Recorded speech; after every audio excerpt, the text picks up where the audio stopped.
How is everybody doing? Welcome back to the Hooligan TV YouTube channel, and today is going to be another Destiny 2 video. This video is sort of coming out a couple days late. I held off on making this video because this isn't going to be a showcase of the weapons, as you might have read in the title already. So if you want to see the weapons, this is the wrong video for you, my friend. I would suggest looking for another one. However, if you want to learn about their usefulness and whether or not they're worthwhile to get for the new DLC 1 of Destiny 2, we're going to be discussing that today. So this video is going to be primarily and almost all only about the 5 new weapons in DLC 1 for Destiny 2, The Curse of Osiris. Holy, that is so long. But yeah, so this is definitely just going to be the specifics of the weapons, and it's not going to be like, here's some gameplay. This is the cool little gadget it does, because by now most of the players, or at least hardcore players, have received all of the exotics. They've tried them out in multiple scenarios, just like I have. And this is for those of you who don't and want to learn whether or not it's worth grinding the 20 hours or whatever it is to get that random exotic. So without further ado, we'll just hop right into it and I'll stop rambling. So the first weapon we're going to be talking about in this list is going to be the new added exotic scout rifle for the DLC, which is the Jade Rabbit. So if I remember correctly, which I hope I do, this is a returning exotic from one of the later DLCs in the first game. And if you don't know, obviously I will tell you right now, its effect is that for every body shot that you land on an enemy, the next headshot or precision shot will then refill based on the amount of body shots before it and have increased damage based on the body shots before it. At first look, I got kind of excited. I was like, oh, this is going to be great. It's going to be really fun. But in all honesty, it's nothing too extravagant. It's really fun, but it's more of a novelty. The damage that you're trading to do continuous body shots before headshots doesn't outweigh using a regular scout rifle like the Mida tool to just do precision headshots for the whole time. You're not losing that much time on a reload to the amount of damage that you are losing. But still, this gun is super fun to use. It looks very nice. It has a lot of cool features. I really enjoy the fact that it's more of a mini game to use while you're playing. It's kind of just a fun little thing to do. You run around whether you're doing a raid or whatever, and it just gives you something to do, trying to land headshots or body shots first to stack up for a really big headshot. After a little bit of testing, I did some testing based on how much damage is added to the headshot after you do your previous body shots, and it just simply doesn't equate to more than if you were using, per se, the Mida tool and just landing headshots, or maybe the Nameless Midnight and just landing headshots. So we're going to start with the PvP section. Honestly, there's just things that overshadow this in PvP. It's definitely fun and it's useful. It's a great scout rifle overall, and I'm not saying it's bad. I'm just saying it's not the greatest meta. You're going to take it in trials and wipe everybody. That's all I'm saying. So, I mean, it's still overshadowed by like the Nameless Midnight, the Mida tool, and PvP, but it's still really fun. So I give this one, like a pretty medium score. It's very fun to use, and that'll wrap it up for this one. It's pretty short. So next on the list, we will be talking about my personal favorite from the 5 weapons added. This is going to be the Crimson. So this is, I guess, sort of a returning weapon from the first game. I don't know if you remember the Red Death, I believe it was called in Destiny 1, which was a pulse rifle. Which on kills or on headshots, I don't remember which one, it would restore HP to the Guardian.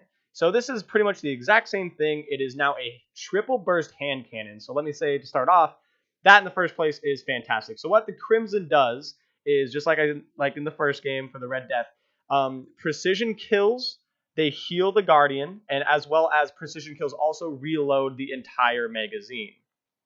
So I got this weapon. I was like, okay, it's going to be decent. I'm a little finicky on how it's a triple burst. It's very interesting. But just to say the least, this gun is absolutely fabulous. I mean, I love it. There's nothing not to love. It looks amazing. Its fire animation is super clean. There's not a lot of recoil. Once you get the recoil down, you can peg people nonstop. It has fast fire rate for it being a triple burst. The healing is actually tremendously helpful, both in raids and in PvP. And it has super high impact for being a triple burst because it's a hand cannon. So it has everything you'd ever want. And the refilling the magazine makes it a dream to use in both PvP and PvE. PvP not so much, obviously, but in PvE, you can clear waves like crazy. Whether you're farming public events like I am in the background with this sped up stock video, or whether you're doing a raid, you're doing a strike, it helps tremendously. I can't even stress it. So far, based on my first looks and after using it for a while, I'd give this one a pretty high score. And I'm thinking at the end I'll give you guys a quick little list based on like a tier list on whether or not I think you should get this gun first, this gun last, what you should really be looking for. But yeah, so I'll keep this one short as well. Bottom line, it's amazing. I don't want to harp on it too much because I could talk for an hour about it because it's just so fun to use. But it's fantastic. So let's get right into the next one. Alrighty, so the next exotic we're going to be talking about is the exotic fusion rifle added to the game, which is the Telesto. Or at least I hope that's how it's pronounced. Probably not, who cares. Nonetheless, this is another added weapon from the first Destiny. Way to go, Bungie. Sure, just hammering that nail in, beating the dead horse. Nonetheless, I can't complain too much. That's not what this video is about. But another returning exotic. If you do not know, I will tell you now. This exotic's ability is when you shoot it, when you charge up and fire bolts or lasers, these lasers now stick to surfaces, including monsters and walls, and then have a delay and then explode with a very tiny area of effect. It's pretty fantastic. After being able to use it for a little while on my friend's account, it's really fun, actually. It's super nice to use in PvE simply because of its ability to clear waves crazily, as well as it has a nice kind of secondary perk, which is multi-kills with it, which is very easy to obtain. Refill your energy and your kinetic weapon magazines. So yeah, the weapon's pretty great in and of itself. I still think the first one in Destiny 1 was better, simply because now fusion rifles are heavy weapons. In the first game, you would have much more readily available ammo, and that would make it a lot easier to use this weapon. But now that fusion rifles are like do more damage, etc., but are instead heavy weapons, it kind of changes the dynamic. Just as I was talking about with the Jade Rabbit, it seems that there's just better options. Not that the gun's bad, there's just better meta picks, like the Sins of the Past, which you can absolutely decimate PvE and PvP with if you get heavy ammo. Or like the Blue Shift, or other weapons. There's many. I'm just saying that rocket launchers are really great right now, and there's other grenade launchers that have better area of effect abilities. But the gun itself is fantastic. It works really well. In PvP, not so much, simply because it's heavy. It can sometimes be hard to land, but it isn't awful. If you land it, it's obviously a guaranteed kill if you land most of the bolts after the short delay. And if you miss some, you can still get the kill sometimes as well if they stay within the area of effect after the delayed explosion for where all your bolts landed. Holy moly, I'm talking fast. But yeah, even though it has a couple things that sort of overshadow it, it's still really fun to use. It's really effective in PvE. And yeah, that's about it. It has a seamless design. Its animations are really cool. And yeah, so that'll wrap it up for this weapon. Let's head on to the next one. Alrighty, the fourth exotic that we're going to be talking about is the second added tracer rifle. I hope it's a tracer rifle. I hope that's what it's called. That's added to Destiny 2. So if you had the Cold Heart, which I hope you did, then you're going to love the next one. It is the Prometheus Lens. Now, this weapon is more fun than anything. Now, I'm not saying it's not effective, because God almighty is it effective. But I'm going to start with just the sheer amount of joy you get when you channel this thing. Oh, it's amazing. But nonetheless, so let me tell you, the Prometheus Lens ability is that the longer you hold the trigger, just like the Cold Heart, it has a beam. And the longer the trigger is held and the longer the beam is going, the beam grows in, I guess, like area of effect. So wherever the beam is touching, there will be an orb, and the orb will slowly grow, and anything encompassing it, or whatever it encompasses, will take periodic damage just like the Cold Heart in very rapid ticks. The damage and surface area of your orb go up the longer you hold the trigger, and yeah, that's pretty much it. It's simple in theory, but it's God does it have the uses of almighty mens. So pretty much this weapon is fantastic, both in PvP and PvE. PvP, I believe there is a slight little glitch in it going on, not just in PvP, but where it was doing more damage at the time I was making this video. I don't know if this was like confirmed or whatever. It was kind of like this weird iffy thing, and you could just like mop people up like crazy, like more than the Cold Heart. Like it was really stupid. But nonetheless, even after any nerfs that would be done to it, I still suspect it'll be a fantastic weapon. I used it so much, not even to get a hang of it, just because it was like the most optimal and efficient weapon I had at the time to both clear waves and get through strikes and raids. And it's just a breeze to do any PvE activity. And PvP, I'm assuming it's not going to be fantastic. It's a tracer rifle. If it does get a nerf, or etc., etc. But at the time, it was fantastic. Using it at this time, it did its work. I mean, it's a tracer rifle, so obviously the aiming's a little bit interesting. I don't know. It just depends. I guess it doesn't really matter mathematically in the game's code. I don't know. It just felt weird. But nonetheless, it did its job, but obviously I'd still rather be using maybe an auto rifle or a scout rifle, depending on what my primary was at the time. But it's still fantastic. I love using it. It's super fun. It has a beautiful animation. It has a super clean style on the gun. And yeah, that'll wrap it up for this one. It's just overall really fun to use. Alrighty, and we made it to the last weapon on the list, which is the Colony, which is the new exotic grenade launcher added to Destiny 2. Now, I don't think this is a returning one, so that's progress. Good thing I saved it for last. I mean, there's a gift for you for the holidays. But nonetheless, honestly, out of all the grenade launchers, I feel like grenade launchers are sort of weak right now. Like the Prospector's pretty good for mass annihilation of small enemies, but there's really not a massive amount you can do with grenade launchers right now. But this kind of respects it. It's definitely effective to say the least. It has some things that overshadow it, just like rocket launchers. I feel like rocket launchers are just really strong right now, both in PvP, PvE, boss killing, mob killing, etc., etc., etc. But for a grenade launcher, it's actually really cool. So if you don't know, I will tell you like before. Its ability or exotic trait is that once grenades are fired, they are like little insectoid robots, I believe they're called, and they crawl close to the target and then explode near them. So it makes it a lot easier, I guess, to aim. I mean, not aim, but easier to hit your mark. It makes it really easy to land bullets, especially in mobs. It's really easy. And it's fantastic. It's super effective in PvE. You can clear waves. I was able to do a couple raids on a friend's account with this weapon because I did not get it on my main account. And it was awesome. It was really fantastic. I was blowing through things. It was really easy to farm any planet or do public events. It has a secondary trait as well, which is when you put it away. I love how they word it in the thing. Is that when you put it away, the insectoid robots crawl into the magazine and reload your magazine. I don't know why they didn't just say it automatically reloads, but hey, who doesn't like, some cool little lore about the weapons? So just like the Sins of the Past and some other rocket launchers, when you stow it away after a couple seconds, it will slowly reload the magazine. Obviously, you need to wait a little bit longer, I believe, because it reloads it one at a time. I don't think it reloads the entire magazine, but I could be wrong. I actually don't know. Tell me in the comments if I'm wrong. But just like the Sins of the Past, you can shoot a clip, put it away, unload with your energy and kinetic weapons, and then come back to it, and it'll be ready for you to fire again.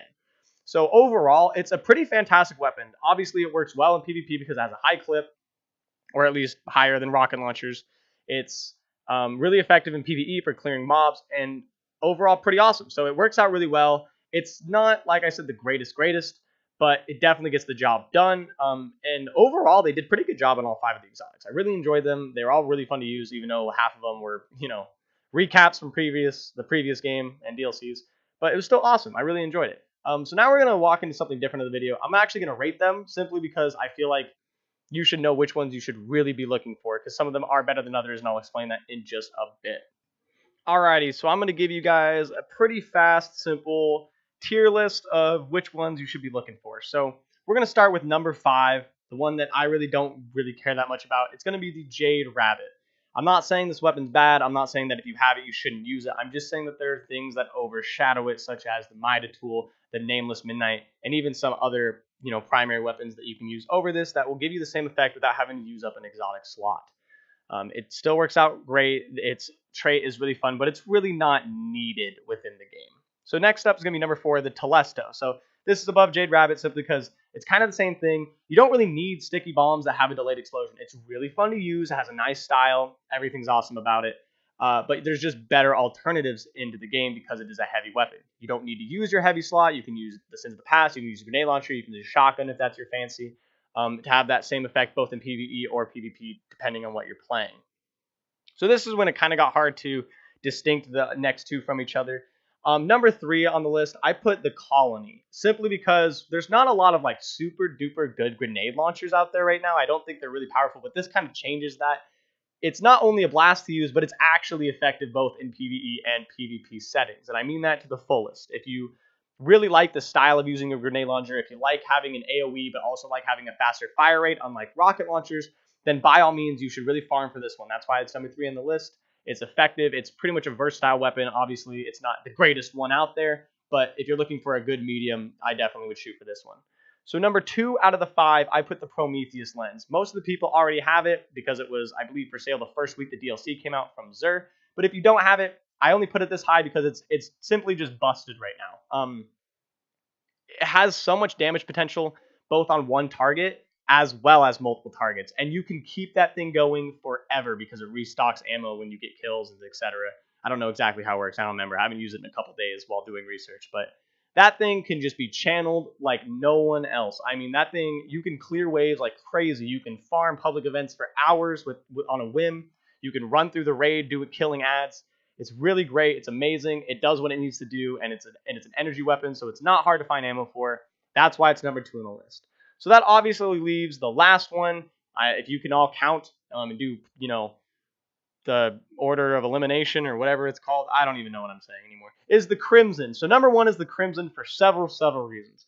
Aside from the fact that it's actually amazing to use, it's simply like a busted weapon, and not like, oh my god, it's too good, it needs to be nerfed. But there's not a lot of things that overshadow it. Because it's a hand cannon, it does have high range. It does have high impact. It has high fire rate as well because it's a pulse rifle.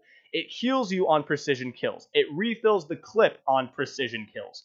There's literally nothing else you would ever want when you use a kinetic weapon. It's a perfect place to put your most used weapon. It's the greatest slot. It's super efficient. The only issue I've ever found with it is that I run out of kinetic ammo because I don't have to reload, and I spray and pray on people. I mean, honestly, like, that's a problem, apparently, using too many bullets. But nonetheless, it's honestly fantastic. In PvE, because of the precision kills, it has something for everybody. In PvE, because of the precision kills, you can mow down people and never reload. I mean, honestly, you pop off. In PvP, because if it's a triple burst and it has a high impact, you land 2 well-placed bursts, the dude's going down. It doesn't matter. It's really easy to use. The recoil is super low. It has high range. I mean, I can't, like, I keep saying all these things really fast. It's just because there's so much about this weapon that makes it useful, and that's why I feel like if there's anything you should grind for, anything you want to add to your collection more than the others, it's got to be the Crimson. I mean, it looks amazing. It has kind of cool lore. Not that anyone cares. It has really good, like, just base stats without the exotic trait. It has, like, high impact, high range, like I was saying before. And overall, just covers everything you'd want from a kinetic weapon. Alrighty, so that is going to wrap up the video. Let me know what you think down below. Am I wrong? And is the Telesto the greatest weapon that they added? Is the Colony the worst weapon they added? I would like to hear from you guys because I'm still testing. I'm still figuring stuff out. I'm still finding where things work, we're better than others, etc., etc. I'm no godly player. I'm just an average gamer like most of us out there. So yeah, if you did enjoy this video, I'm glad that you did. Thank you so much for watching. I really do appreciate it. If you'd like to see more of this kind of content, go ahead and smash the subscribe button. If not, respectable. I get you. I mean, it's YouTube. There's like 2 million people to subscribe to. And if you would like to see more of this content or something else, go ahead and comment in the section down below. Let me know if there's any recommendations or suggestions for things that I should try, should do, should make videos of, etc. So, yeah, thank you guys so much for watching, and I will see you next time. And P.S., I forgot to say, happy holidays, everybody. Happy holidays. Happy whatever doesn't offend you. It's the greatest time of the year, in my opinion, so go out there, have some good time, enjoy the time with your families, and I will see you next time.